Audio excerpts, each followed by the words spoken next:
ఇది బూత్ బంగ్లా అయిపోయింది. 40 ఎకరాలల్లా బూత్ బంగ్లా అయిపోయింది. గాంధార్లో ఇంత పెద్ద హాస్పిటల్ ఉన్నాక మేము ఎందుకు వేరే దగ్గరికి పోవాలా? ఇది గాంధారి 30 బెడ్ హాస్పిటల్. 1977 రాజారాం గారు మినిస్టర్ ఆఫ్ పవర్ దగ్గర 48-47 సంవత్సరాల కిందట స్టార్ట్ చేసినది. ఇది అప్పటి నుంచి నడుస్తుంది. ఇప్పటి వరకు ఎటువంటి సోర్స్ లేదు. ఇక్కడ డెవలప్మెంట్ అనేది లేదు.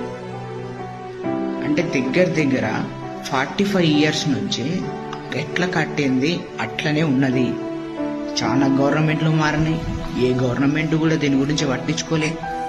దయచేసి ఇక్కడ ఇది మళ్ళా ఏంటిది 36 నుంచి 40 ఎకరాల ప్లేస్లా ఈ గవర్నమెంట్ హాస్పిటల్ ఉంది. ఇట్లాంటి హాస్పిటల్ ఈ తెలంగాణలో చాలా రేర్ ఉండు. ఒక మండల్ లెవెల్లో 40 ఎకరాల 36 నుంచి 40 ఎకరాల ప్లేస్లా ఈ హాస్పిటల్ ఉంది. చాలా ప్లేస్ ఉంది. ఒక పేషెంట్ కూడా లేడంటే ఏంది?